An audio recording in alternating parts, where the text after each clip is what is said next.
Hey folks, Matt Sharp here with another Pacific Angler Friday Fishing Report. Usually I'd say click up here if it's nowhere near February 28th, but the information I'm going to give you guys in this report isn't exactly pertinent just to February 28th. We're going to go over all the fishing that's going on right now, but before I get into that, I wanted to touch on some really pertinent facts about the sport that we love, about our hobby, about the industry that I'm in, and stuff that you guys will be able to use when discussing with people that maybe don't understand anything about fishing. In the past, let's say 3 years, there's been a lot of information out there that, first of all, has been fairly tilted. Second of all, can be called misleading. And lastly, there's been stuff out there that's downright wrong. We are going to be sharing with you guys some simple facts about the wonderful hobby that we all share that you guys can spout off when you're at a dinner party or when someone is debating you on whether you should or shouldn't fish. And I hope you guys like it. I hope you guys pass it on to the ears that need to hear it, because there's a lot of misinformation out there. Now, obviously, I'm going to talk about the fishing as well. We're going to go through the facts first, then I'm going to jump into the fishing stuff. And this week, we actually have really nice weather again. I'm going to go over the vetter, I'm going to go over the squamish, I'm going to go over all the ones in between.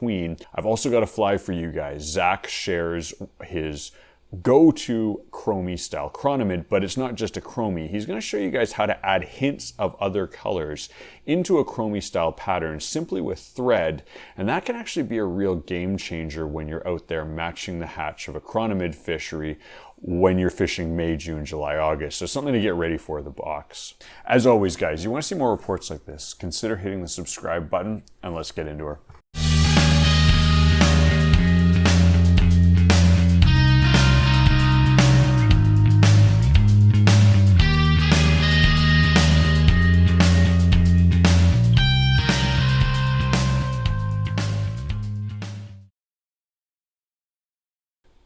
All right, guys, thanks for tuning in with me. I'm going to jump right into the facts about the wonderful sport that we all love, specifically because a lot of what's been going on in salmon issues, in steelhead issues, and in orca issues has been directed at the sports fishing community. We've been the first to be restricted. We've been the first to be limited.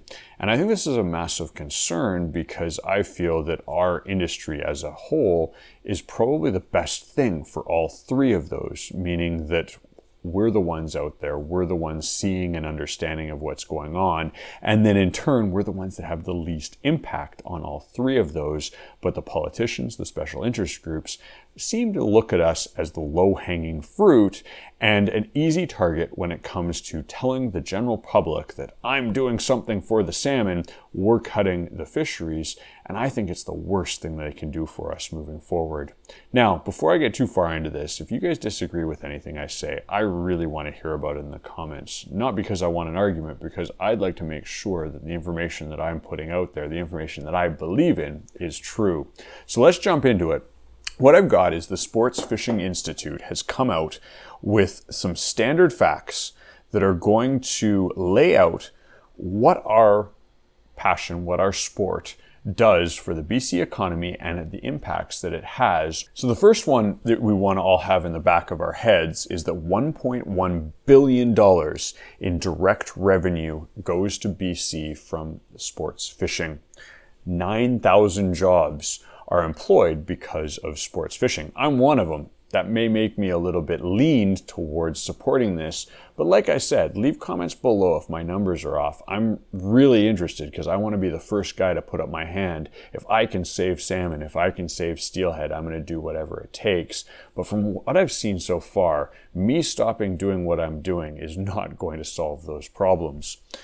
Roll it down and we have $8.3 billion in spending for anglers on the public fisheries. This is a figure that's significantly higher than the economic contribution from commercial fishery or First Nations fisheries. 4%. That is the number that anglers catch when it comes to total fish harvested in Canada. The next one is 450,000 anglers in BC in fresh and salt water. And there is 3.8 million days of fishing annually. I love that one. 3.8 million days of fishing annually. Can you imagine the knowledge that has been gained by 3.8 million days out on the water? That's the knowledge that we can't lose. That's the stuff that is going to tell us when a fishery isn't a problem. That's the stuff that's going to tell us about environmental impacts that you're not going to get when you have no one on the water. Roll it over to the last one here. 4.8 million in annual contributions from recreational licensing. That's a number that's pretty staggering when you think about it. That's just what you pay in licensing. And a lot of that does go back into the fishery. Flip it around here and we have 389 million GDP from recreational fishing. 39% created from all fisheries, including agriculture, and 60% of jobs. So where I wanted to go with this, guys, is I want you guys to use this when you're at the dinner party, when you're out having cocktails with friends and they start talking about the fun sport that you go out and do, because a lot of the public just don't understand it. They don't understand that 3.8 million hours of people being out enjoying these fisheries, watching these fisheries, understanding them, and seeing what's happening when it comes to the impacts of global warming, of mammal problems, of numerous other things that we're catching, we're seeing, and we're bringing to the attention of people that can make decisions. Flip it around as well when you're out with crazy Uncle Terry and he doesn't understand why you throw feathers in a river. You're going to be able to have a solid debate with him on the value that is the wonderful sport of fishing.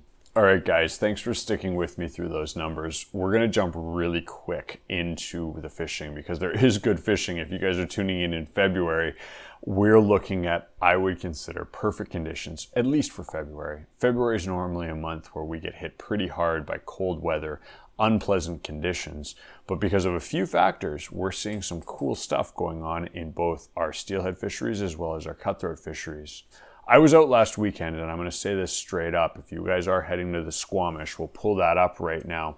There are some concerns there if you want to have good days. So this is the Squamish right here, and you can see it. We're going to get 15 to 20 millimeters on Friday as you guys are watching this. If the weatherman is true and it actually comes and it spikes up the river a bit, we will see excellent fishing. But as it stands right now, as I'm writing this report, the water levels are extremely low. This is it right here, and we're sitting at like a 1.7 on a graph, which is very, very low. And that means very clear water and very, very picky fish.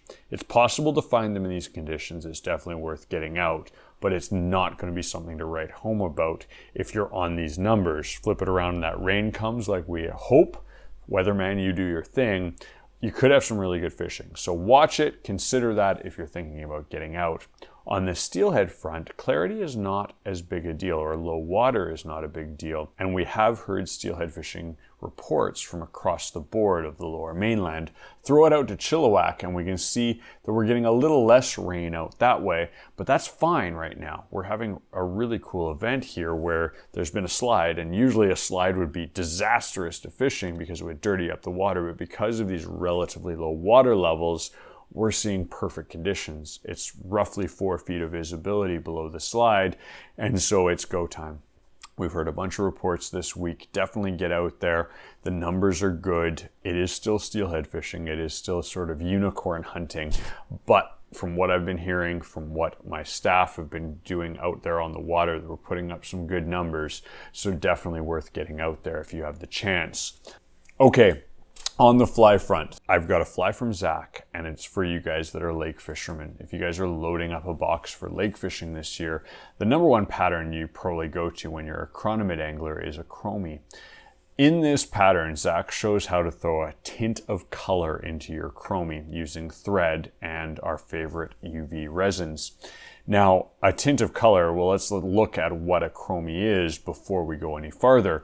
What is it? Well, most chronomids, when they're rising up, will have a chemical reaction in them that causes oxygen to form under their skin. Underneath their skin, to a trout, that flashes silver. Think mercury, think a bubble of air floating up. It's got that silver tint to it. And that's why the chromie is so effective, because no matter what the hatch is, whether it's black, pink, purple, polka dots, whatever, there's going to be chironomids that have that silver hue to them. But flip it around, if you can match that in and know that, hey, it is a green chironomid that is hatching and with that silver oxygen hue, you can actually be more productive. And Zach shows a really simple way of tying a pattern or a chromie pattern with a thread of color tied into it to give a slight hue. Now, if you guys can have these in your box in a variety of different colors, you're going to be more effective if you can match that hatch. I'll leave the links up here as well as the description below, so you definitely want to check that one out. Okay guys, that's everything I've got for you. I tried to keep the fishing side really tight because I want you guys to focus on those fishing information pieces. Links in the description for the Sports Fishing Institute stuff, links in the description for the flies that we tied, and as always, you want to see more reports like this, please consider hitting the subscribe button, hit the like button, and we'll see you in the next Friday Fishing Report.